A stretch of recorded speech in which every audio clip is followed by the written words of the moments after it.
Indo British advanced pain clinic నొప్పి మాయం surgery దూరం ఫర్ అపాయింట్మెంట్స్ 9155515563.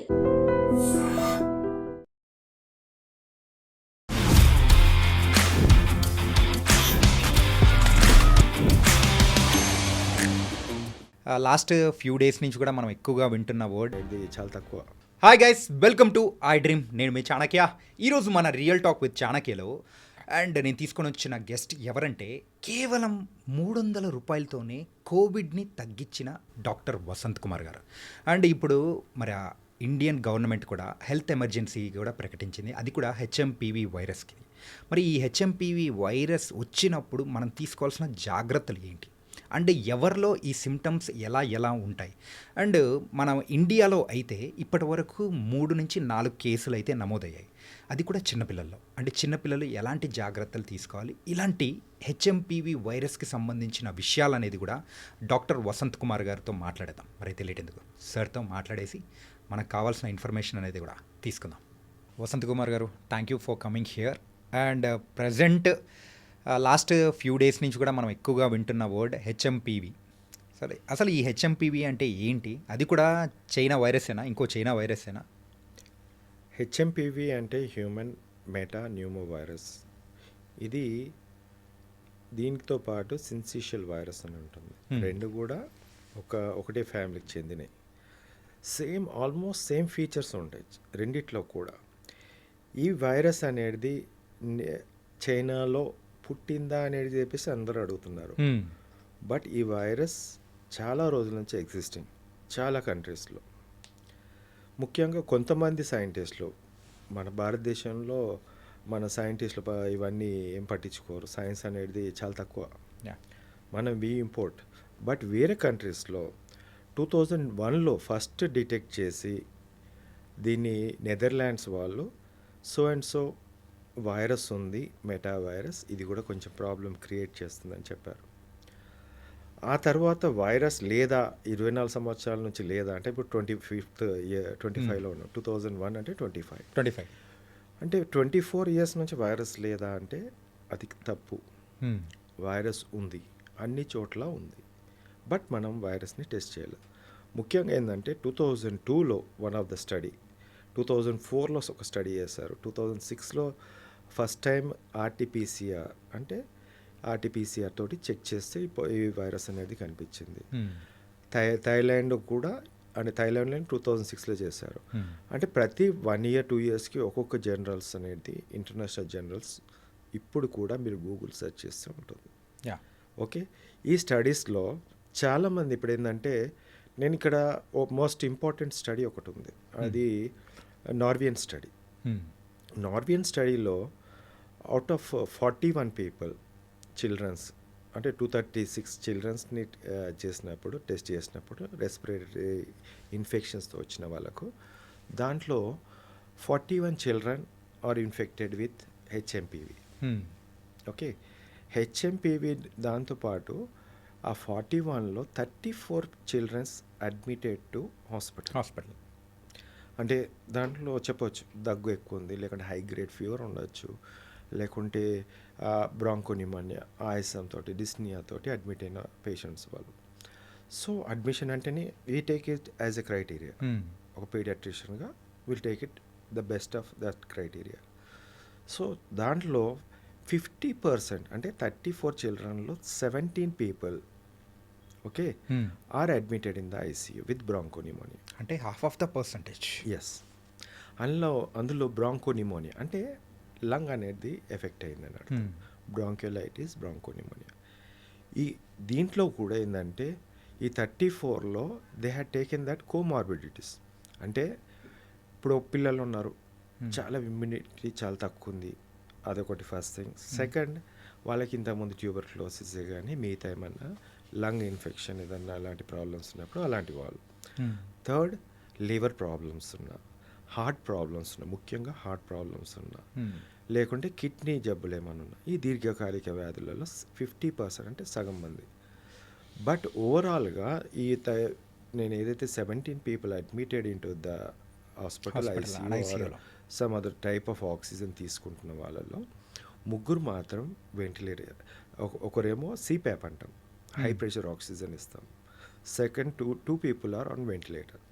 ఓకే, 41లో almost we can say 3 people are went to the ventilator. Okay, అంటే 41 people అంటే చాలా ఈ నెంబర్ అప్రాక్సిమేట్లీ ఒక 7 to 8%. ఎస్, అదే అంటే 80 వేస్తే మనకు 6 అవుతారు, ప్లస్ ఆర్ మైనస్ 1 + 2 ఆర్ ఓవరాల్గా 7 to 8 people has the tendency to reach to the what you call saturation, పడిపోయే ఛాన్స్ ఉన్నప్పుడు వెంటిలేటర్ పెడతాం. ఐదర్ సిప్యాప్ మీద వెళ్ళచ్చు, లేకుంటే వెంటిలేటర్.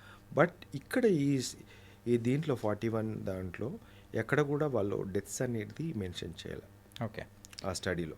అండ్ ఈ హెచ్ఎంపీవీ అనేది కూడా ఫస్ట్ వెలుగు చూసింది కూడా ఇప్పుడు ప్రజెంట్ ఉన్న సిచ్యువేషన్లో చైనా నుంచే స్టార్ట్ అయింది. ఆ కోవిడ్ అనేది కూడా సేమ్ అక్కడి నుంచే స్టార్ట్ అయింది. అందరూ అనుకోవడం ఏంటంటే సో ఇది కూడా మరొక చైనా వైరస్, సో అందుకోసమే అక్కడి నుంచే మొదలైంది అని అనుకుంటూ ఉన్నారు. కానీ ఇది కోవిడ్ లాగా ఎలాంటి లక్షణాలు ఉండే అవకాశం ఉంటుంది ఈ హెచ్ఎంపీవీ?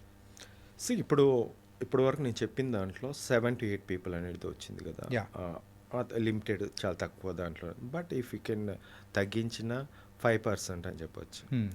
వేరస్ కోవిడ్ మనం చూసినట్టయితే China origin, yes it is clearly visible and everyone says that it is from China. అది పక్క ఐదర్ ఇట్ ఈస్ మ్యాన్ మేడా లేకుంటే మ్యాన్ మేడ్ అనే చెప్పాలి అది. And virus this virus already existing.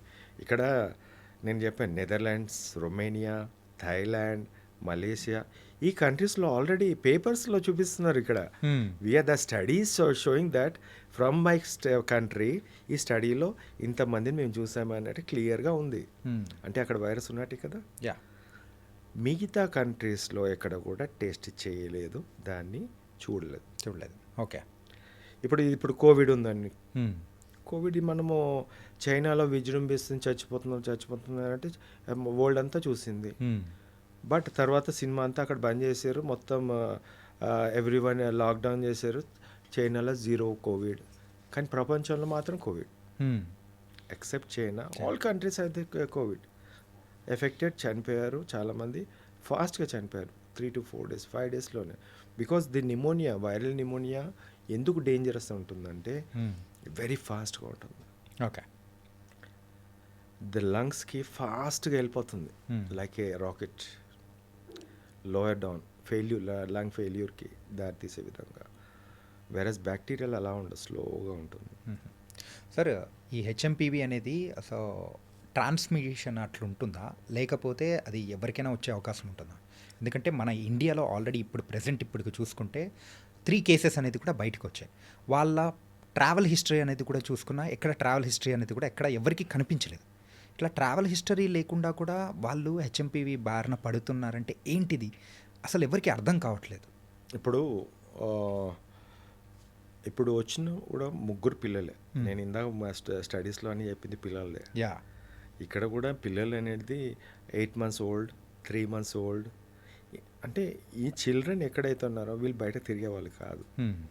ఎవరు ఇవ్వాలి? పేరెంట్స్ ఇవ్వాలి, లేకుంటే వాళ్ళ తాతను, నాన్నమ్మను, అమ్మను, వాళ్ళు పెద్దవాళ్ళు బయట తిరిగి వచ్చిన వాళ్ళే ఇవ్వాలి. Or the children, school going children, అంతే కదా. ఇది డైరెక్ట్ ఒక మనిషి చైనా నుంచి వచ్చింది కాదు. But the surveillance has to be done, testing has to be done. అది లేదు మన దగ్గర. ఆ వ్యవస్థ అనేది ఏదో రోగం వచ్చింది, 10 మంది 100 మంది ఇన్ఫెక్ట్ అయ్యారు, చనిపోయారు అంటే అప్పుడు అయ్యో దేవుడు ఏదో చేద్దాంలే అన్నట్టు చేస్తున్నారు తప్ప ఇంటర్నల్గా సర్విలెన్స్ లేదు. Actually they has to do the research, biggest research మీద పెట్టాలి. దాని మీద చేస్తే చాలా అద్భుతంగా ఎర్లీగా మనం డిటెక్ట్ చేసే అవసరం ఉంది. ఓకే, అండ్ ఈ హెచ్ఎంపీవీ యొక్క సిమ్టమ్స్ అనేది ఎలా ఉంటాయి? ఇప్పటి వరకు అయితే జలుబు వస్తుంది, జ్వరం వస్తుంది, సో వీటి వరకే అని అంటున్నారు. సో ఏంటి అసలు మెయిన్ సిమ్టమ్స్ అంటే ఏంటి? ముఖ్యంగా మనం బాడీలోకి ఇప్పుడు 3 to 6 days ఇంక్యుబేషన్ పీరియడ్. పోయేటప్పుడు మన గాలి ద్వారా కానీ లేకుంటే టచ్, మనం ఎక్కడైనా ముట్టినా, మన నోట్లో పెట్టినా, పిల్లలు పెట్టినా it will reach. So mostly గాలి ద్వారా, బికాస్ ఈ వింటర్ సీజన్లో హ్యూమిడిటీ ఎక్కువ ఉంటుంది. సో మనం తుమ్మిన తుమ్ము గాల్లో ఇలానే ఉంటుంది ఓకే. సమ్ అవర్స్ వరకు. Okay, if we reach out, పిల్లలు కానీ ఎవరు కానీ రీచ్న they will catch this one. So ఇది గాలి ద్వారా రావచ్చు. ఫస్ట్ థింగ్ ఏంటంటే కోల్డ్ అనేది కామన్గా వస్తుంది, జలుబు. నెక్స్ట్ కొద్దిగా లోపలికి వెళ్ళిపోతుంది వైరస్, ఫారింగ్స్ అంటాం, ఫెరెంజైటిస్ గరగర రావడం, లారింజైటిస్ గరగర అంటే వాయిస్ లారింగ్స్ స్వరపేటిక అంటాం, ఆ వాయిస్ అనేది చేంజ్ అవుతుంది. So upper part of the thing ఏదవుతుందో 1-2 డేస్లో ఉంటుంది.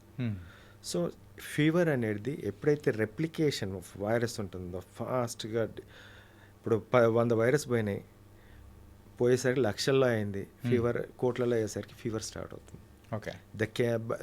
That is called cytokine storm. So ఇవన్నీ మొత్తం మెకానిజం కూడా లివర్లోకి వెళ్ళేసి సిఆర్పి ప్రోటీన్ పెరగడం ఇవన్నీ వస్తుంది.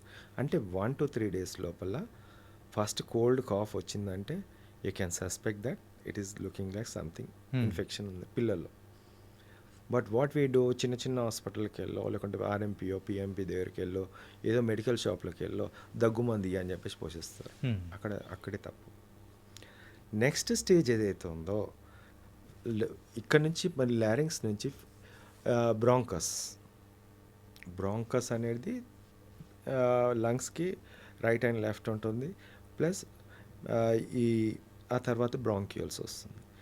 ఈ బ్రాంక్యూల్స్ పైన ఉన్నంత వరకు పర్లేదు, సమ్ సార్ట్ ఆఫ్ ఈ కెన్ హ్యావ్, మంచిగానే ఉంటాడు, ప్రాబ్లం ఏముండదు, శ్వాస అంతా బాగానే ఉంటుంది, కాఫ్ అనేది ఉంటుంది. ఆ కాఫ్ తెమ్మడ వస్తే బ్రాంకస్ నుంచి తెమ్మడ వచ్చేది వైట్ కలర్లో ఉంటుంది, it's not green are yellow colour ఉంటే బ్యాక్టీరియల్ ఇన్ఫెక్షన్ సస్పెక్ట్ చేయొచ్చు. వైట్ కలర్ ఉంది, కాఫ్ ఉంది, ఇక్కడ వరకు we can manage as early as possible ఫస్ట్గా. సెకండ్, ఎప్పుడైతే ఈ స్టేజెస్ లాస్ట్ స్టేజెస్ అనేది బ్రాంకోలైటిస్ అంటాం, ఈ అల్వియోలై అనేది ఒక ఆక్సిజన్ ఎక్స్చేంజ్ పార్ట్, దానిపైన ఉండేది బ్రాంక్యూల్స్ పైన బ్రాంకస్ అంటే బ్రాంచ్ లాగా. ఆ బ్రాంక్యూల్స్ ఎప్పుడైతే ఇన్ఫ్లమేషన్ అంటే అక్కడ పోయి బంబాడింగ్గా డ్యామేజ్ చేస్తుంటుంది, ఆ ఎపిథీలియల్ మీద డ్యామేజ్ చేసేసి ఆ ఇన్ఫ్లమేషన్ చేసేసి ఆ నేరో చిన్న సన్నగా ట్యూబెల్స్ని కూడా ఫ్లూయిడ్ బయటికి లోపలికి రాకుండా ఆపేస్తుంది. ఆ బ్లాకేజ్ మొత్తం బ్లాక్ అనొచ్చిగా.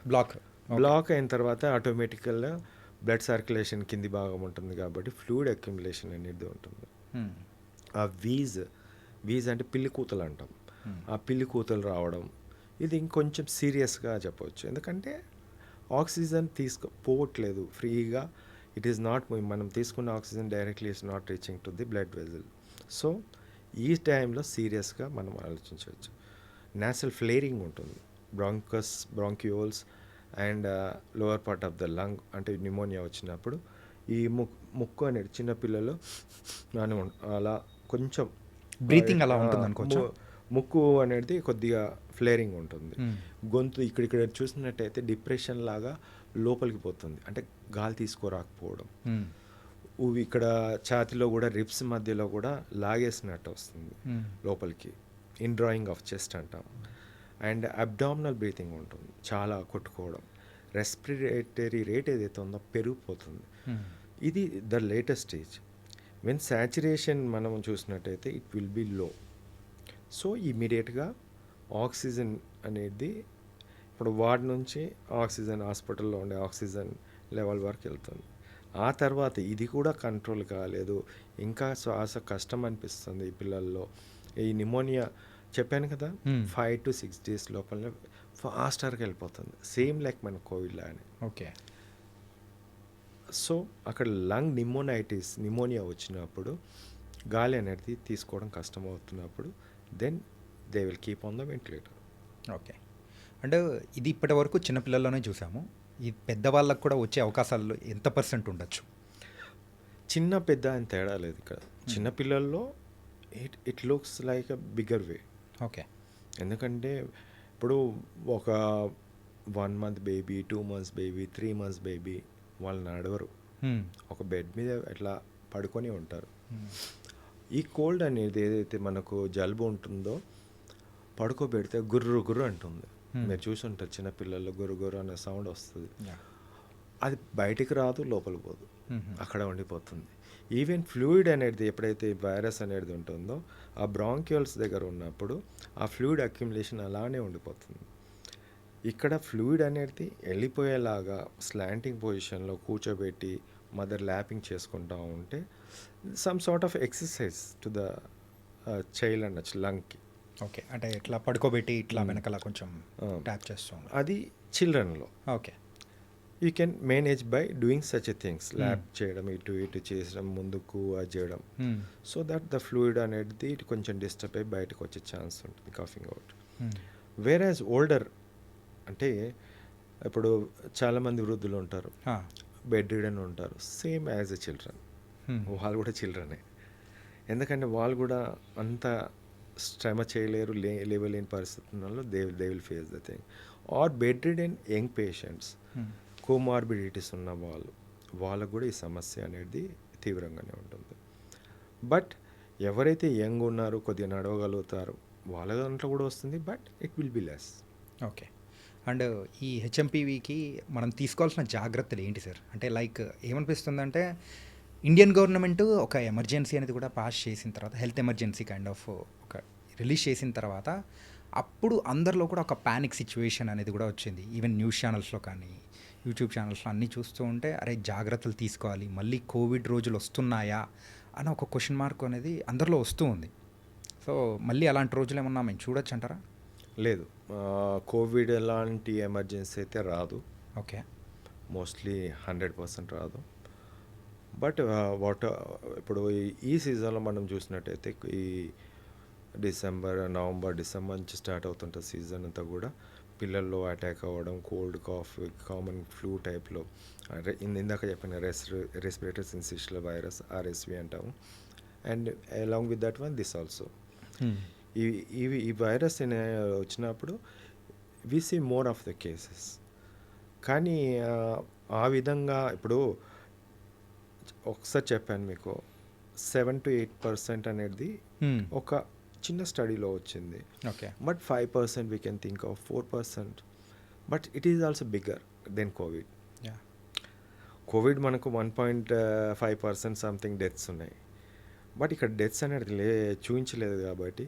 బట్ ఈ కోమార్బిడిటీస్ ప్లస్ అన్నీ కూడా చూసినట్టయితే 1.5 సేమ్ యాజ్ ఆఫ్ అలా చూడొచ్చు. బట్ ఇట్ లుక్స్ లైక్ అనే comorbid conditions, children, elders and middle age people. Okay. మెయిన్గా మన కోవిడ్ రోజుల్లో ఎవరైతే ఎలాంటి జాగ్రత్తలు తీసుకున్నారో ఇక్కడ కూడా సేమ్ అలాంటి జాగ్రత్తలే తీసుకోవాలి.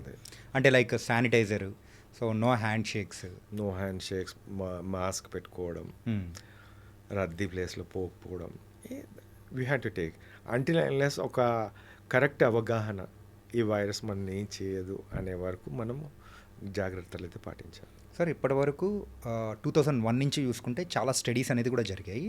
ఆ స్టడీస్లో ఎక్కడైనా కానీ డెత్ పర్సంటేజ్ గురించి కానీ ఎక్కడైనా మెన్షన్ చేసినట్టు ఉండడం కానీ అలా రికార్డ్ అయిందా? 1 or 2 ఉన్నది కానీ అంత క్లారిటీగా లేదు. Okay. But more of a seriousness అయితే రెస్పిరేటరీ సెన్సేషనల్ వైరస్ కన్నా కొంచెం ఎక్కువ ఉందనేది చెప్పొచ్చు. లైక్ ఈ సీజన్లో మెయిన్గా asthma patients and respiratory problems ఎవరికైతే రెగ్యులర్గా వస్తూ ఉంటాయో ఎవ్రీ ఇయర్ ఈ క్లైమేటికల్ కండిషన్స్ తగ్గట్టు వాళ్ళు ఇంకా జాగ్రత్తగా ఉండాలా?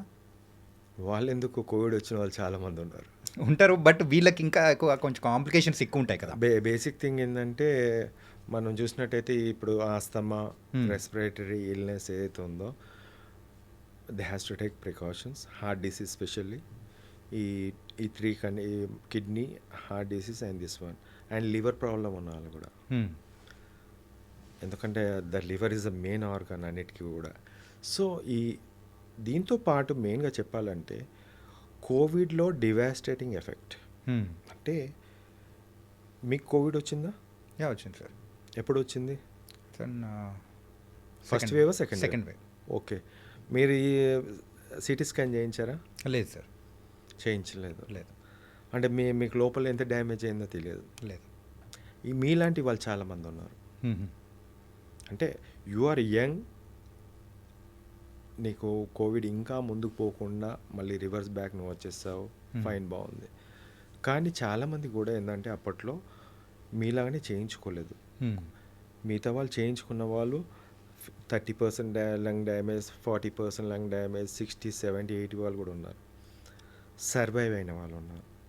ఆ లంగ్ మొత్తం కూడా రికవరీ అనేది చాలా మందిలో వచ్చింది, కొంతమందిలో రాలే. ఫైబ్రోస్డ్ లంగ్, ఓకే, వాళ్ళకి ఎఫెక్ట్ అవుతుంది. ఇంకొకటి ఏంటంటే దీంట్లో ముఖ్యంగా ఏంటంటే ఈ ఇమ్యూనిటీ తగ్గడం చాలా మందిలో ఉంది. అది ఇప్పుడు చూస్తున్నాం, సడన్ కార్డియాక్ అరెస్ట్. అవును, చిన్న లేదు పెద్ద లేదు. సో అందరూ ఆ కార్డియాక్ అరెస్ట్ వల్ల సడన్గా చనిపోయిన సిచ్యువేషన్స్ బోల్డ్ అని చూస్తున్నాం.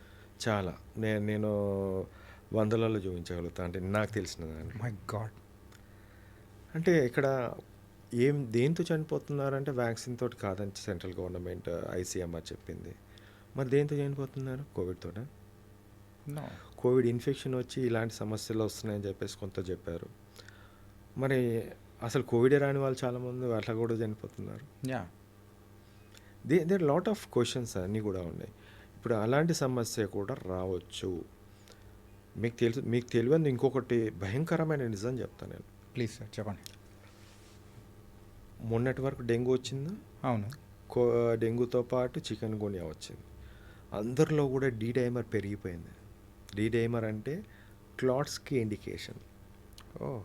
క్లాట్స్ ఫామ్ అవుతున్నాయి అని చెప్పేసి ఇండికేషన్. అది ఓన్లీ నా స్టడీలో నేను చేశాను. చాలామందిలో క్లాట్స్ పెరగడము, హెడేక్ రావడం, severe headache, hypertension, BP పెరగడము, లేకుంటే హార్ట్ ప్రాబ్లమ్స్ రావడం, క్లాట్స్ ఫామ్ కావడం, ఇలాంటివి చాలా ఉన్నాయి. అంటే ఈ వైరస్ అనేది బై గోయింగ్ ఆన్ ఆ మ్యూటేషన్ అనేది కూడా మార్చుకుంటూ ముందుకెళ్తుంది అనుకోవచ్చా? అంటే వైరస్ డిపెండ్స్ అపాన్ చాలా వైరస్ ఉన్నాయి. ఇప్పుడు ఈ వైరస్ అయితే ఉన్నదో, ఈ వైరస్ చిన్నపిల్లల్లో వస్తుంది, పెద్దవాళ్ళు వస్తుంది, ఇన్ఫెక్ట్ అవుతుంది. ఏ వైరసే కానీ మీ బాడీలోకి ఎంటర్ అయితే it will do biochemical reactions in your body. అదొక ప్రోటీన్ అనేది యూజ్ చేసుకుంటుంది. ఓకే, ఫస్ట్ లివర్లో ఉన్న ప్రోటీన్ యూజ్ చేసేసుకుంటుంది. ఎందుకంటే లైపో ప్రోటీన్, అది వైరసే లైపో ప్రోటీన్. ఓకే, ఎక్కడి నుంచి తీసుకోవాలి? లివర్ అనేది ఫస్ట్ తీసేసుకుంటుంది. కెమికల్స్ ఏదైతే మన ఎంజైమ్స్, హార్మోన్స్, ఎవ్రీథింగ్ అంతా కూడా liver has to produce. It is totally exhausted. Even మన బాడీలో ఉండే మజిల్స్ నుంచి తీసేసుకుంటుంది. That's why you feel weakness. Okay, ఇది ఎక్కడ మీరు చెప్పారు, మీరు చూడండి. వీక్నెస్ ఎందుకు వస్తుందంటే జ్వరం వల్ల అంట. It is not the fever. It utilise your కోట్ల billions of virus produce in your body. మొత్తం ప్రోటీన్ అంతా లాగేసుకుంటారు, తిననీకి, అది బతకనీకి, డివైడ్ కానీ. సో ఎగ్జాస్టెడ్ ప్రోటీన్, లివర్ అనేది డ్యామేజ్ అవుతుంది. సో క్లాటింగ్ ఫ్యాక్టర్స్ అంటే ఒక్కొక్కసారి క్లాట్ చేసే విధానం వస్తుంది. ఒక్కొక్క దాంట్లో బ్లీడింగ్ టెండెన్సీ అనే విధానం వస్తుంది. See they are 2 types, all the things ఈ మెకానిజం మీదే ఉంటుంది మొత్తం కూడా. వైరల్ హెపటైటిస్ అంటాం, లివర్ అంతా కూడా ఇన్ఫ్లమేషన్ వచ్చింది.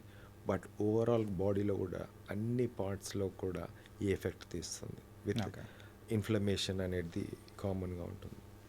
So you can not predict that me liver బాగుండాలి, మీ లంగ్ బాగుండాలి, మీరు బాగుండాలి, హార్ట్ బాగుండాలి, అన్నీ బాగుంటే నువ్వు బతికి బయటపడతావు, మంచిగా ఉంటావు. నీకు ఈవెన్ వైరస్ వచ్చినా when you have good food and everything అన్నీ బాగుంటే బాగుంటుంది. దీంట్లో కొంచెం ఎక్కడైనా తేడా ఉంటే definitely they will have some sort of complications.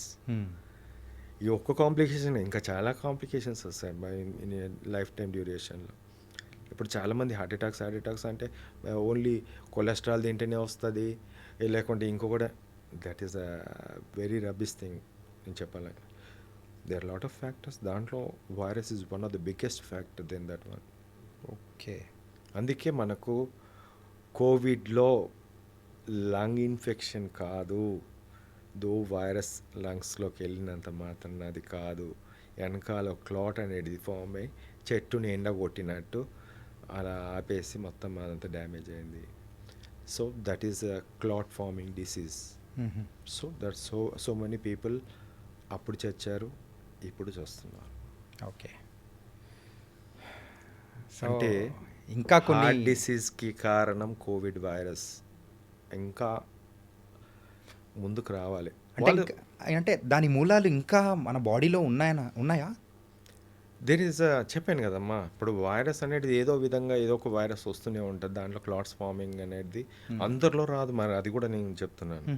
అందరికీ వస్తుందేమో అని ఒక లివర్ని ప్రాబ్లం ఉంది, గ్రేడ్ 1 ఫ్యాటీ లివర్ ఉంది, లేకుంటే ఇంకో ప్రాబ్లం ఉంది అన్నప్పుడు లివర్కి. సో ఇట్ విల్ నాట్ ఒక టెండెన్సీ ఉంది, ఒక క్లాట్ ఫామ్ అవుతుంది అంటే ఇప్పుడు నీకు కింద దెబ్బ తాకింది ఎక్కడన్నా, ఒక చిన్న క్లాట్ ఫామ్ అయ్యి ముద్ద ఫామ్ అవుతుంది. అదొక నార్మల్ మెకానిజం. ఓకే, దాన్ని క్లాట్ అదే బాడీలో మీకు పైన కనిపిస్తుంటే క్లాట్ తర్వాత క్లాట్ ఫామ్ అయిన తర్వాత వెళ్ళిపోతుంది. బట్ లోపల ఎక్కడైనా ఫామ్ అయితే ఒక బ్లడ్ వెజిల్ డ్యామేజ్ అయింది, దాన్ని ఒక క్లాట్ ఫామ్ అవుతుంది. ఆ క్లాట్ని తీసే విధానం లివరే చేస్తుంది. ఓకే, లివర్ చేస్తుంది, తనంత పని చేస్తుంది. బట్ లివర్ డ్యామేజ్ అయినప్పుడు నువ్వేం చేయలేవు. Okay. And doctor Vasant Kumar గారు, మీ గురించి అయితే మేము చాలా విన్నాము. ఏంటంటే ఒక 300 రూపీస్తోనే ఆ కోవిడ్ అనేది కూడా తగ్గించారు. సో ఇది how is it possible sir? ఎలా చేశారు, ఏంటి? మెడిసిన్ అవైలబుల్ ఎంత కాస్ట్ ఉందో అంత చెప్పాను, అది నిజాయితీగా. ఓకే, అసలు కోవిడ్కి నేను 45 రూపీసే చెప్పాను. 45 రూపీస్? Yes, sir. ఒమైక్రాన్లో. ఓకే. వెరాజ్ ఆల్ఫా డెల్టాలో ఇట్ టేక్స్ 14 to 15 days కాబట్టి నేను 300, 450 ఆ రేంజ్లో ఉంది అంతే. ఏం చేశారు సార్? ఆ ప్రాసెస్ ఏంటో ఒకసారి చెప్పారంటే ఇప్పుడు ఒకవేళ నెక్స్ట్ ఏదన్నా ఇట్లాంటి సిచ్యువేషన్స్ వచ్చాయంటే వీ కెన్. మెడిసిన్స్ అండి, ద అవైలబుల్ మెడిసిన్స్. నాకు ఆ టైంలో 2 మెడిసిన్స్ కోసం అంటే టూ టైప్స్ ఆఫ్ మెడిసిన్, రెండిట్లో ఏదో ఒకటి పెట్టవచ్చు, ఆన్సర్ వస్తుంది. ఓకే. ఇక్కడ ఆన్సర్ అంటే మీరు ప్రతి ఒక్కరు ఆలోచించాల్సింది ఏంటంటే, నువ్వు ఎక్కడైనా ఏ డాక్టర్ నన్ను ప్రపంచంలో ఒక్క డాక్టర్ని చూపించు, ఈరోజు పాజిటివ్ అంటే at present you are positive నా దగ్గర లేవు, you are somewhere in Bengaluru. ఒక రిపోర్ట్ పంపిస్తాను నాకు, sir RTPCR report is positive today as of now this time, ఈ టైంకి. సపోజ్ ఇట్ ఈస్ 6th అనుకోండి, 6th to 7, 7 to 8, 8 to 9, 9 to 10, 4 days. 4 days. 11th day morning నువ్వు ఏడున్నావు? బెంగళూరు. నేను చూడట్లే, నేను చూడను కూడా. ఓకే. నువ్వు బెంగళూరులో ఉన్నావు, మందులు చెప్తాను వేసుకో, టైం టు టైం సరి అయిన ఫుడ్ తీసుకో. 5th day మార్నింగ్ నెగిటివ్ వస్తుంది. ఓకే. ఈ టైం లోపల సిమ్టమ్స్ అన్నీ పోతాయి, కాఫ్ పోతుంది, కోల్డ్ పోతుంది, బాడీ పెయిన్స్ పోతుంది, వీక్నెస్ అన్నీ పోతుంది. 1 dayలో ఫీవర్ తగ్గిపోతుంది. దీన్ని మ్యాజిక్ అంటారా లేకుంటే ఇంకేమంటారా, అద్భుతం అంటారా? అసలు you cannot guess it. Who says the 4 days రేపు అనేది ఎవడు చెప్పిండు? అది నేను చెప్పిన రేపు. క్యాంట్ ఇమాజిన్ అది ఆఫ్టర్ 4 days తర్వాత అని చెప్పేస్తాను నేను. నువ్వే రిపోర్ట్ ఎక్కడ బెంగళూరులో ఉన్నావు, నువ్వు ఎక్కడైనా ఉండు, ఎక్కడైనా వేయించుకో, నాకు అనవసరం. But answer is with you. మీరే చూపిస్తారు నాకు కంపల్సరీ నాకు పెట్టు అంటా, నేను చూపించిన. నేను 100 కేసులు తీసుకుపోయి ICMRకి పెట్టిన, నేను హెల్త్ మినిస్టర్కి పెట్టిన, కోవిడ్ది 2 సార్లు పెట్టి వచ్చిన. సార్ మరి ఇంత చేసిన వాళ్ళు యాక్చువల్గా ఇదే మరి మిగతా వాళ్ళకి కూడా ఇంప్లిమెంట్ చేయనీకోకుండా మధ్యలో ఆగిపోవడానికి గల రీజన్ ఏంటి? మీరు ICMRకి కూడా పంపించారని చెప్పేసి అని అన్నారు. సో ఇది ఎక్కువ మందికి రీచ్ అవ్వకోకుండా వెళ్ళిపోవడానికి గల రీజన్స్ ఏమంటారు? అది వాళ్ళే చెప్పాలి, నా ధర్మంగా నేను చేస్తున్నా. I heard about you in those times sir. ఏంటంటే సో మీరు ఎక్కువగా డబ్బులు కూడా మీరు చేయాల్సిన అవసరం లేదు, కోవిడ్ దానికి తక్కువ ధరలోనే కంప్లీట్ చేయొచ్చు, ఇదేం పెద్ద భయపడాల్సిన అవసరం లేదని కూడా మీరు ఆ టైంలో కూడా చెప్పింది నాకు ఇప్పుడిప్పుడు నేను గుర్తు తెచ్చుకుంటున్నాను. సో కానీ అది ఫాలో అవ్వలేదు. చాలామంది కూడా డబ్బులు కొన్ని లక్షలు హాస్పిటల్స్లో ఇచ్చి ప్రాణాలు కూడా ఇచ్చేశారు. నేను ఇప్పుడు చెప్తున్నా ఈ సందర్భంలో, మీరందరూ డబ్బులు హాస్పిటల్లో ఖర్చు పెట్టారు అని చెప్పేసి అంటున్నారు. నేను నా సొంత డబ్బులతోటి కొన్ని వేల మందికి ఫ్రీగా ఇచ్చాను ఈ మందులు. అక్కడ నా సొంత డబ్బులతోటే. చాలామంది ఇంట్లో వాళ్ళు భయపడ్డారు. ఇంట్లో వాళ్ళు, అరే మీ మమ్మీ ఉన్నది, మీ మమ్మీ కదా పాపం చనిపోయింది, పోయి అక్కడి వరకు పోయాం కదా, నై సాబ్ मैं नहीं जाऊँगा, मैं मर जाऊँगा అన్నారు. अरे मैं आऊँगा आपके साथ, क्या है उधर तक आऊँगा. మేము పేషెంట్లు డైరెక్ట్ రీచ్ అయినా. నాకు తెలిసి వస్తుందని. మందు ఉంది కదా, నాకు వచ్చేది ఉంది, పోయేది ఏం లేదు. ఈవెన్ నా సిటీ స్కాన్ ఇప్పుడు చూపిస్తా. సెకండ్ వేవ్లో వచ్చింది. ఓకే. ఫస్ట్ వేవ్లో ఫస్ట్ డే సిటీ అంటే 4th day CT normal 0, lungs clear. 16th day CT normal 0/25. అలా ఒక 20 చూపిస్తాను నా దగ్గర. ఓకే. నువ్వు 5th డేరా, 10th డేరా, 15th డేరా, నువ్వు 50%, 60% డ్యామేజ్ తోటైనారా నీకు తగ్గుతుంది, కానీ పెరిగింది చూపించాను. ఆ రోజు నువ్వు 5th డే ఏదైతే ఉందో 60 ఉంటే 60% లోపల తక్కువనే చూపిస్తా 15th డే తర్వాత. అది సాధ్యం కాలేదు ఇక్కడ. ఆ ధైర్యంతో నేను 4 days అని చెప్పా. ఓకే. తర్వాత నెక్స్ట్ స్టేజెస్లో ఓమైక్రాన్లో even so many people admitted in the hospital. ఒక అతను వాళ్ళ ఇంట్లో 3 ఇచ్చాడు నాకు. 85% సాచురేషన్, ఆక్సిజన్తో పెట్టుకొని సిలిండర్లు ఇంటికి వస్తే ఒకటే ఒక డ్రగ్ పెట్టిన, మల్టీబైటన్స్ పెట్టిన, ఒకటే ఒక డ్రగ్. వెరీ సింపుల్, చాలా కాస్ట్ తక్కువ, 12 రూపాయలు. అది 5 రోజులలో 12 రూపాయలతోటి 5 రోజులలో సాచురేషన్ 85 నుంచి 80, 96, 97 తీసుకెళ్ళా. ఇప్పుడు the person is in Germany, software engineer. Wow. I did not see the patient. Okay. నమ్మకం. నేను చెప్తున్నాను కదా, మీరు ఎక్కడో బెంగళూరులో ఉంటే నేను ఇస్తా అన్నాను కదా, ఇప్పుడు కూడా అదే నమ్మకం. I did not do the things, the medicine will do. అంటే ఇప్పుడు హెచ్ఎంపీవీకి కూడా మీ దగ్గర నుంచి మేము ఏమైనా ఎక్స్పెక్ట్ చేయొచ్చు అంటారా? నేను డెంగ్యూ కూడా చెప్పిన. నెక్స్ట్ డే ప్లేట్లెట్స్ పెరుగుతాయని చెప్పిన. చికెన్ గునియాలో పెద్ద పెద్ద స్టార్స్, ఇప్పుడు చిరంజీవి గారు ఉన్నారు, ఒక నెల రోజుల తర్వాత కూడా పాపం నడవలేని పరిస్థితి. కానీ నా పేషెంట్ 7 daysలో నడుస్తారు. 7 days రన్నింగ్ చేస్తారు, అది నడుచుడు కాదు. ఇప్పటికీ చాలామంది కూడా చికెన్ గునియాతో బాధపడుతున్న వాళ్ళు చాలామంది బాడీ పెయిన్స్, వీక్నెస్, జాయింట్ పెయిన్స్తో ఉన్నారు. Still they come to me, sir తగ్గింది, ఇప్పుడు కూడా పెట్టినా తగ్గుతుంది. ఇప్పుడు అంటున్నారు హెచ్ఎంపీవీకి ఉందా? ఉంది. There are 6 drugs to kill the virus. Really? 6 drugs. వేరే ఒకటే దాంట్లో 6లో ఒకటే పెడతా నేను, 6 పెట్టాను ఒకదానికి. ఓకే. ఒక్క డ్రగ్ పెడతాను. బట్ అదర్ డ్రగ్స్ సప్లిమెంటేషన్గా మిగతా సపోర్టివ్ డ్రగ్స్ ఉంటాయి.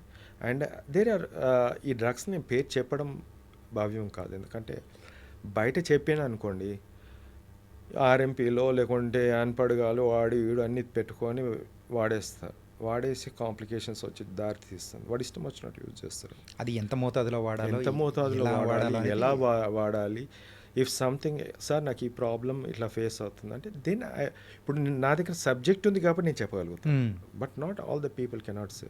నేను అందుకోసం గవర్నమెంట్ నేను అదే పడతాను, రిక్వెస్ట్ చేస్తున్నాను. ఎందుకంటే ఒక ప్రోటోకాల్ లెక్క రావాలి.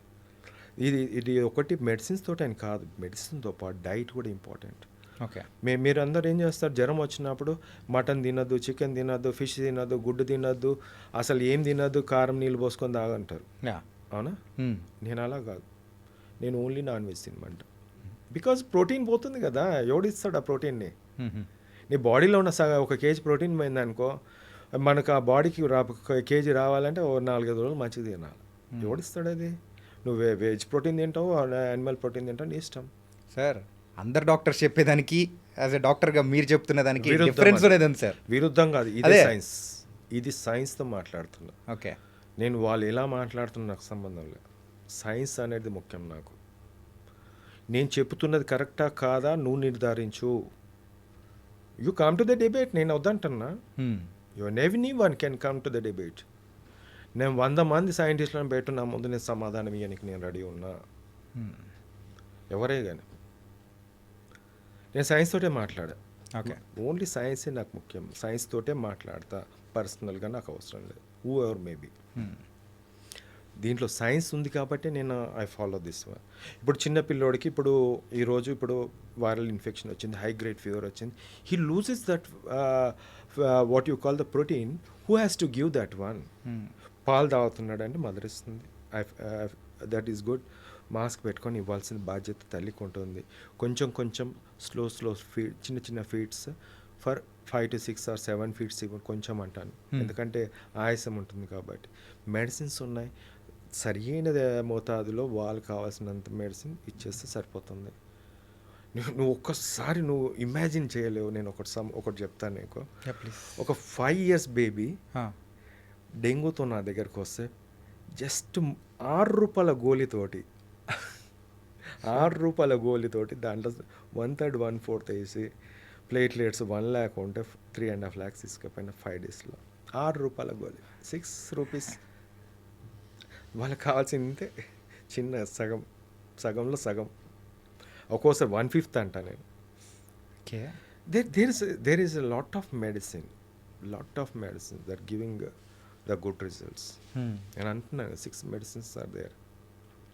You can use whatever the best form, best way, according to the patient, according to their complication and all the things. The beauty of the thing, medicines is there. అసలు ఇప్పుడు కూడా ఎప్పుడన్నా నాకు వైరల్ ఇన్ఫెక్షన్ కనిపించింది ఏదైనా అంటే ఇది వేసుకోపో అంటాను సింపుల్గా. అండ్ ఆ టైంలో ఇంజెక్షన్స్ కానీ ఏం అవసరం లేదా? ఏం అవసరం లేదు, మల్టీవైటమిన్ ఇంజెక్షన్స్ ఇప్పిస్తాను. That's common with all the people. But there are lot of specifications నా దాంట్లో. ఇది తినొద్దు అది తినదు అని కొన్ని పదార్థాలు ఉన్నాయి, కొన్ని ఉన్నాయి. I will avoid all the things and I will be saying first నేను ఒక 15-20 నిమిషాలు మినిమం తీసుకుంటాను ఒక కేసుకి. Okay. If you had doubts I had to clear that also. అసలు రేపు ప్లేట్లెట్స్ కొంచెం తక్కువ పెరిగినాయంటే నేను ఫీల్ అవుతాను. ఏం తిన్నావమ్మా అని అడుగుతా. సార్ నేను పప్పు తినడు 4 గుడ్లు తినంట, హై ప్రోటీన్ ఉంటుంది. లేకుంటే ఫిష్ తిను, హై ప్రోటీన్, అసలు జీర్ణం ఈజీగా అయిపోతుంది. That's fine with all the people. అలా తింటే అసలు ఈ మెడిసిన్స్ కూడా అవసరం ఉండదంట. అంటే మీరు చెప్పేదాన్ని తగ్గట్టు మెడిసిన్సే అవసరం లేకోకుండా త్రూ ఫుడ్డే మనం ఇంకా క్యూర్ చేయొచ్చు ఈజీగా అని కూడా చెప్తున్నారు మీరు. ఇప్పుడు ప్రోటీన్ లాస్ ఉంది, ప్రోటీన్ ఇస్తున్నాం, వైరస్ దాని అంతా పని చేసుకొని పోతుంది 5 రోజులు. ఇట్ విల్ గో, అది చచ్చిపోతుంది అంతే. ఓకే. నువ్వు 5 రోజుల వరకు నువ్వు సరి అయిన ఫుడ్ ఇవ్వాలి. ఇప్పుడు మీరు కార్పొరేట్ హాస్పిటల్ పోతే ఏమి ఇస్తారు తెలుసా? ఒక చిన్న దాంట్లో ఇంత రైస్ పెడతాడు, ఇంత పెరుగన్నం పెడతాడు, పెరుగు పెడతాడు, ఇంత లైట్ పప్పు పెడతాడు. అబ్బా నువ్వు తింటే తిను, లేకుంటే లేదంటాడు. లేకుంటే ఐసీయూలో పోతే అది కూడా ఉండదు. IV fluid, IV glucose. నీకు ఏడిస్తున్న ప్రోటీనా? నేను అప్పుడప్పుడు కొన్ని చూస్తుంటాను కొన్ని కార్పొరేట్ హాస్పిటల్లో హై ప్రోటీన్ రిచ్ డైట్ అంటారు. తర్వాత దానికి ఒక సపరేట్ రేట్ అనేది కూడా ఉంటుంది. సో ఈ whatever the rates they want to fix, I don't mind. But ఆ తర్వాత ఒక పదం అయితే కనిపించింది, yes something is there, I fell that happy. Simple. నేను కోవిడ్లో కూడా చాలామంది ఏదైతే హై ప్రోటీన్ తీసుకున్నారు వాళ్ళకి ఏం కాదు. ఎవరైతే హాస్పిటల్కి వెళ్ళి స్టీరాయిడ్స్, రెమ్డెసివిర్ లేకుంటే ఇంకో కొన్ని డ్రగ్స్ మీద యూజ్ చేసిన వాళ్ళు చచ్చారు. హాస్పిటల్కి వెళ్ళి మంచి భోజనం చేసుకుంటూ మంచిగా ఉన్న వాళ్ళు రిటర్న్ మంచిగా వచ్చారు. లేదు ఇంట్లో ఉన్న వాళ్ళు బ్రహ్మాండంగా ఉన్నారు. బట్ వాళ్ళ మీద ఈ స్టీరాయిడ్ అనే విష ప్రయోగం జరిగినప్పుడే ఈ సమస్యలు. ఇప్పటికీ నాకు గుర్తుకుంది, నేను నీలోఫర్లో పీజీ చేసేటప్పుడు మా సార్ ఒకటే చెప్పారు, Suresh Kumar sir, steroids use చేయొద్దు దీంట్లో వైరస్ ఇన్ఫెక్షన్. అసలు యూజ్ చేయకూడదు. నో, అసలు జీరో అండి, లేరు. Okay. It is fixed to me. Yes what ఇప్పుడు తర్వాత నేను ఆలోచించాను ఎందుకు మా సార్ ఇలా అని చెప్పేసి చాలాసార్లు ఆలోచిస్తుంటాను. That has answer. Glucose level పెరిగిపోతుంది, అదర్ ఆపర్చునిటీ ఇన్ఫెక్షన్స్ అన్ని రావడం జరుగుతుంది. అందుకే మీకు స్టీరాయిడ్ ఇవ్వడం వల్ల మ్యూకర్మైకోసిస్ అవన్నీ వచ్చాయి. ఓకే. అంటే సార్ ఇప్పుడు ఈ హెచ్ఎంపీవీ గురించి మనం వరి అవుతున్నాం మెయిన్గా. కోవిడ్ లానే అవుతుందేమో అలా ఇలా అని చెప్పేసి అని అంటూ ఉన్నారు. ఫర్ ఎగ్జాంపుల్, సో కోవిడ్ లాగానే అదంతా స్ప్రెడ్ అయిపోయింది అనుకోండి హెచ్ఎంపీవీ. ఆ టైంలో కూడా సో మరి ఇంజెక్షన్స్ కానీ ఇన్ఫ్యాక్ట్ చెప్పాలంటే సో వ్యాక్సినేషన్స్ అలాంటివి వచ్చాయంటే సో అప్పుడు మనం తీసుకోవచ్చు అంటారా లేకపోతే వద్దంటారా, లేకపోతే ఏంటి ఆ టైంలో అట్లాంటి సిచ్యువేషన్ వచ్చిందంటే what you say? Let them give 100%. నీకు మెడిసిన్ ఉండగా అవన్నీ ఏం అవసరం? తీసుకురమ్మంటున్నా. ఎవరు తీసుకురావాలి? ఎవరి బాధ్యత ఇది? గవర్నమెంట్. మీ బాధ్యత కాదా? అంటే ఒక సామాన్య పౌరునిగా that is the role of you people. వాళ్ళు తీసుకురాకపోతే మీరు తీసుకురావాల్సింది. It is the responsibility of every person in this world. నేను 840 crore పాపులేషన్కి నేను సమాధానం చెప్తున్నా. నాట్ ఫర్ నా ఏదో బిల్డప్ చేసుకోనికి నాకు అవసరం లేదు. I give an answer. నేను ఇది ఆన్సర్ ఇస్తున్నాను, మీరు తీసుకోండి అంటున్నాను. తీసుకొని మీకేం బాధ? When it is an answer to the people. మందు లేదు అన్నదానికి మందు ఉన్నది అన్నదానికి తేడా ఉందా లేదా? చిన్నపిల్లలు అడిగినా చెప్తారు సమాధానం. ఇప్పుడు మందు ఉన్నది అన్నదానికి వ్యాక్సిన్ అవసరమా? అవసరం లేదు. మరి ఇంకేం మళ్ళీ? వ్యాక్సిన్ ఎప్పుడు అవసరము? మందు లేనప్పుడు వ్యాక్సిన్ అవసరము రానియకుండా అరే ఎక్కడ చచ్చిపోతారనే భయంతో కావాలి. వ్యాక్సిన్ అవసరం ఉండదు when there is a medicine. ఇది కాదని చాలా ఉన్నాయి దాంట్లో. That should not be. I don't feel that ఇప్పుడు తీసుకొచ్చి ఇప్పుడు 100 మిలియన్ వాయిస్ బయో అని ఒక కంపెనీకి $100 మిలియన్ ఈరోజు అంటే సెప్టెంబర్లో లాస్ట్ 24 సెప్టెంబర్ 2024లో ఒక కంపెనీకి ఇచ్చారు వ్యాక్సిన్ కోసం. వాళ్ళు వ్యాక్సిన్ ట్రయల్ స్టార్ట్ చేశారు ఫస్ట్ ఫేజ్. ఇది హెచ్ఎంపివి లాస్ట్ ఇయర్, ఈ ఇయర్ కాదు. ఇప్పుడు హెచ్ఎంపివి వచ్చింది. లాస్ట్ ఇయర్ హెచ్ఎంపివి మీద ట్రయల్స్ జరుగుతున్నాయి. సార్ నాకు ఇది అర్థం కావట్లేదు సార్. సార్ అది మనకు అంటే దాని గురించి వింటూ ఉన్నది కూడా ఇప్పుడు మొన్నే కదా. సో ఒక 10 days అనుకుందాం మ్యాక్స్. అంటే ఈ 10 days నుంచి వింటున్న టైంలో ఆ సెప్టెంబర్లో వాళ్ళు అప్రూవల్ ఇవ్వడం ఏంటి? ఇప్పుడు ఇదేంటి? సెప్టెంబర్లో US FDA has given approval for voice bio కంపెనీకి ఈ బైవాలెంట్ వ్యాక్సిన్, ఒకటి రెస్పిరేటరీ సెన్సేషనల్ వైరస్కి ప్లస్ ఈ హెచ్ఎంపివి ఏదైతే వైరస్ ఉందో రెండిటికి కలిపి ఒక వ్యాక్సిన్ తయారు చేయమని ఆ కంపెనీతో ఒప్పందం అయింది. సార్ ముందే జ్యోతిష్యం ఏమన్నా చూపించుకుంటున్నారా లేకపోతే ఏంటి సార్? ఇది స్ప్రెడ్ అవుతుందని అనుకొని సో స్ప్రెడ్ చేస్తున్నారా? ఇప్పుడు బిజినెస్ చేసేవాడిని అడగాలి, నన్ను ఎందుకు అడుగుతారేమో. Okay, it is a business లేకుంటే I don't understand why they do. అంటే రేపు చైనాలో వస్తుందని వాళ్ళకేం కలగన్నారు, లేకుంటే ఇండియాలో కనిపిస్తుందని వాళ్ళేం కనుకనేను. 24 సంవత్సరాల కిందట జరిగింది వచ్చింది ఇప్పుడే వస్తుందని చెప్పేసి మీడియాలలో మనం వార్తలు చూస్తున్నాము. చైనా కంకణం కట్టుకొని మనం కక్షతో మన మీద అటాక్ చేస్తుంది హ్యూమన్ మీద. బట్ ఈ వ్యాక్సిన్ చేసే వాళ్ళకి ఎక్కడి నుంచి వచ్చింది? ఏ స్ట్రెయిన్ మీద చేస్తున్నారు? ఇప్పుడు ఒక స్ట్రెయిన్ నడుస్తుంది, అది ఏం స్ట్రెయినో తెలియదు, కానీ అంతకన్నా ముందు స్ట్రెయిన్ తోటి నువ్వు వ్యాక్సిన్ తయారు చేస్తుంది, దీని మీద పని చేస్తుందా? There lot of questions. ముందే ఎందుకు తయారు చేయాల్సి వస్తుంది? అసలు రేపు వస్తుందని వాళ్ళకి తెలుసా? అదే డౌట్. మీకు కూడా డౌట్, నాకు కూడా డౌట్. ఇలా బోలెడని డౌట్స్ ఉన్నాయి సార్. ఇప్పుడు మీరు అనుకుంటున్నారు కదా ఇది ఒకటే అని. కోవిడ్కి వ్యాక్సిన్ ముందు already something has gone, trials కూడా జరిగాయి. ఇది కోవిడ్ రాకముందే కోవిడ్ రాకముందు బిల్ గేట్స్ చెప్పాడు పాండమిక్ వస్తుంది నెక్స్ట్ అని. ఆయనకి ఎక్కడి నుంచి కలగన్నాడు? ఎప్పుడు ఈ దరిదాపు మన చాలా రోజుల కిందటి నుంచి మనం ఎప్పుడు పాండమిక్ చూడలేదు. మీ ఏజ్ ప్రకారం నేను 40 సంవత్సరాలు చూస్తున్నాను కదా, ఎప్పుడో చిన్నప్పుడు వచ్చిందని చెప్పేసారు, ఆ తర్వాత ఎప్పుడు రాలేదు.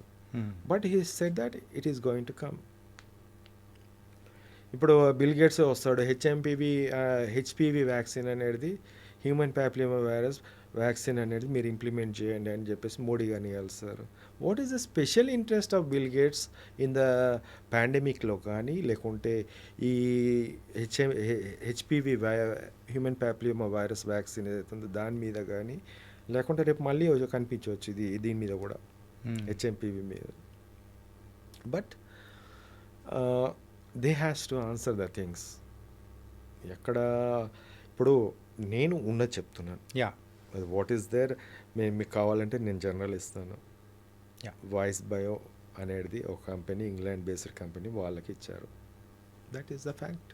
దట్ ఈస్ నేను రాయలేగా, వాళ్ళు రాసింది నేను చదివిన, నేను చెప్తున్నా. ఇప్పుడు ఇలా మాట్లాడుకుంటూ వెళ్తే సో ఈ పాండమిక్స్ గురించి, ఈ వైరస్ల గురించి జవాబు లేని ప్రశ్నలు మన మైండ్లలో బోల్డెన్ వస్తాయేమో. నేను లాస్ట్కి ఒకటే చెప్తున్నా, జవాబు కాదు, వైరస్కి మందు ఉంది అంతే. ఓకే, 840 కోట్ల -1 నన్ను తీసేసాయి. ఉంది అని చెప్పిన నేను ఒక్కనే ఉండొచ్చు, చాలామంది ఉండొచ్చు, నాలా ధైర్యంగా చేయకుండా, ధైర్యం చాలా వాళ్ళు కూడా అయిపోయి ఉంటారు. బట్ ఉంది. Okay, so nice sir. And మీరు చెప్పిన కొన్ని మైండ్ బ్లోయింగ్ సో కొన్ని ఫ్యాక్ట్స్ కానీ, అండ్ ఈ హెచ్ఎంపివి వైరస్ ఎలా ఉంటుంది, ఇది ఎక్కడి నుంచి స్టార్ట్ అయింది, దాని హిస్టరీ ఏంటి, అండ్ దానికి తీసుకోవాల్సిన జాగ్రత్తలు ఏంటి అనేది కూడా చెప్పారు. సో ద ఫైనల్ క్లోజింగ్కి ముందు ఒక్కసారి మనం తీసుకోవాల్సిన జాగ్రత్తలు ఏంటో ప్రజలకు ఒక్కసారి మీరు చెప్పారంటే ఇట్స్ వెల్ క్లోజెస్. సింపుల్గా చెప్తాను. కోల్డ్, కాఫ్, ఫీవర్ ఈ రెండు ఫస్ట్ 3 డేస్లో వస్తుంది. దానికన్నా ముందు చైల్డ్ అనేది కొంచెం వీక్గా ఉంటారు. అక్కడి నుంచి గమనిస్తే ఫస్ట్ 2 డేస్ లోపలనే బ్రాంకో డైలేటర్స్ చాలా మటుకు ఉంటుంది. అందులో ఆంబ్రాక్సిల్ అనే సిరప్ ఒకటి ఉంది. ఆంబ్రాక్సిల్ అనే సిరప్ డాక్టర్ని కన్సల్ట్ చేసి ఎంత డోస్ వేయాలో ఫస్ట్ వేసేయండి. అల్వియోలస్ అనేది లోపల ఉన్నది డ్రై అప్ అయిపోతుంది. సో డిస్కంఫర్ట్ అనేది ఫీల్ కాకుండా ఉంటుంది. దెన్ కమ్స్ ఎప్పుడైతే కోల్డ్ ఉన్నదో పిల్లల్లో ఇలా వెలకలు ఇలా పడుకోబెడతారు. పాపం వాళ్ళు మూవ్ కావాలి, రిటర్న్ మూవ్, జస్ట్ స్లాంటింగ్ పొజిషన్లో ఒక 40-45 డిగ్రీస్ కొంచెం పెట్టేసి తల వైపు కదలకుండా స్ట్రైట్గా అలా పెడితే ఎనీ ఫ్లూయిడ్ ఏది ఉన్నా మింగేస్తారు. గొంతులోకి వచ్చింది, ముక్కుల నుంచి వచ్చినా మింగేస్తారు, కొంచెం కాఫ్ వచ్చేసినా మింగేస్తారు. So they won't be any, వాళ్ళకు ఎటువంటి డిస్కంఫర్ట్ ఉండదు. అదేవిధంగా థర్డ్ ఏమంటే, సపోజ్ కోల్డ్ వచ్చింది, కాఫ్ వచ్చింది, పైన పడుకోబెట్టుకొని ల్యాప్ చేయండి. ఓకే, ముందు మళ్ళీ వెలికెళ్ళేసి ముందు ల్యాప్ చేయండి. ఎనీ ఫ్లూయిడ్ ఏమైనా అక్యుములేట్ అయినా it will come out. Third, ఏదైతే ఇప్పుడు అంతా చల్లగా ఉంది వాతావరణం, సో వార్మర్ లాంటిది పెట్టి, ఇప్పుడు చిన్నపిల్లలు వాళ్ళకి చలి అనేది వాళ్ళు చెప్పలేరు అనే ఉంటుంది. మనం ఒక్కోసారి మేము దుప్పటి కూడా మనం తీసేస్తుంటాం. బట్ వార్మర్ లాంటివి పెడితే అంటే వామ్ ఎయిర్ అనేది పోయినప్పుడు ఎయిర్వే ప్యాసేజ్ అనేది కొద్దిగా ఉంటుంది, మంచిగా వస్తుంది. ఇది ఫస్ట్ స్టేజ్ ఆఫ్ థింగ్స్లో మనం చేయొచ్చు. దాంతోపాటు పారాసిటమాల్ సిరప్ వాళ్ళ ఏజ్ వాళ్ళ వెయిట్కి తగ్గట్టు మనం ఇచ్చుకోవచ్చు. ఓకే, ఆ తర్వాత నియర్ బై డాక్టర్ని కన్సల్ట్ చేస్తే డెఫినెట్లీ వాళ్ళు ఈ యాంటీబయాటిక్స్ లేకుండా, స్టీరాయిడ్స్ లేకుండా ఎవరైనా ఇస్తే సంతోషం. ఓకే, స్టీరాయిడ్స్ ఇచ్చారంటే ఒక విషయం ఇచ్చినట్టు అని చెప్తాను, డైరెక్ట్ చెప్తున్నాను కానీ నాకు నా వల్ల కావట్లేదు, ఎందుకంటే నేను చూస్తున్నాను. ఒక విషయమే స్టీరాయిడ్స్, ఇట్ విల్ ఇంకా ఇంక్రీజ్ చేస్తుంది. ద నెక్స్ట్ స్టేజ్లో డెఫినెట్లీ ఆ బాబు ఏదైతే ఫీవర్ తగ్గగానే ఆడుకుంటారు, బట్ అక్కడ కూడా కోల్డ్ దాంట్లో బయట తిరగకుండా మీరు ఆపచ్చు. స్కూల్ గోయింగ్ చిల్డ్రన్ అంటే స్టాప్ దెమ్. కోల్డ్, జలుబు, దగ్గు, జ్వరం వస్తే ఆపేయండి, మిగతా పిల్లలకు రాకుండా ఉంటుంది. So we can save other people also, right? First ఇవన్నీ చేస్తే చాలా బాగుంటుంది. దాంతోపాటు high protein diet, in case వచ్చిన సరే చిన్న పాప పాలు తాగుతున్నారు, ఫైన్, మదర్ మంచిగా తింటే పిల్లలకు వస్తాయంట. So mother has to eat more. Milk is the proteinious thing. So nothing is going to feeds ఇచ్చేది చిన్న మా పాప తాగుతుంది కదా అని అలానే తాగిపించుకుంటూ పోతే వాళ్ళు తాగుతూనే ఉంటారు. స్టమక్ బెల్లి ఫుల్ అయ్యేంతవరకు తాగుతారు. ఆ వామిటింగ్ చేసినప్పుడు లంగ్స్లో పోయే ఛాన్స్ ఉంటుంది. సో స్మాల్ ఫీడ్ తీసేసేయండి, లాగేసి కొంచెం తాగిపించాలి, మళ్ళీ లాగేసేయండి, మళ్ళీ కొద్దిగా అయిన తర్వాత మళ్ళీ ఆపేసి మళ్ళీ తాగిపించాలి. సో దట్ ఒక 7 to 8 ఫీడ్స్ చిన్నగా 7 to 8 ఫీడ్స్ ఇస్తే బాగుంటుంది. ఒకేసారి ఇప్పుడు తినేవాళ్ళు ఉంటారు పెద్ద పిల్లలు, ఒకేసారి అన్నం పెట్టేస్తే వాళ్ళు దగ్గుతో పాటు వామిటింగ్ చేస్తారు. సో అలాంటిది జరగకుండా చిన్న feeds, high proteinious and good diet పెడితే సరిపోతుంది. Okay, so diet with fever management చేసినప్పుడు 95% అనేది, సో మొత్తం ఈ హెచ్ఎంపీవి కూడా మనం భయపడాల్సిన అవసరం లేదు. సో వీ కెన్ 5% అనేది నెగ్లిజెన్స్ వల్ల పొరపాటున if it goes down to the lungs, so immediately consult to the doctor whether they need the oxygen supplementation, మిగతా ఏం కావాలన్నా క్వాలిఫైడ్ డాక్టర్ దగ్గరికి వెళ్ళి చూపించుకుంటే better. Okay, so thank you Vasanth Kumar గారు. సో హెచ్ఎంపీవి గురించి సో ఇప్పటివరకు అవగాహన లేదు చాలామందికి కూడా. సో మీరు చెప్పిన దాని ద్వారా కూడా చాలామందికి కూడా మంచి అవగాహన అనేది కూడా వస్తుంది. ఇది చాలామందికి కూడా స్ప్రెడ్ చేస్తారని కూడా మనస్ఫూర్తిగా అనుకుంటున్నాం. So thank you so much. Thank you sir.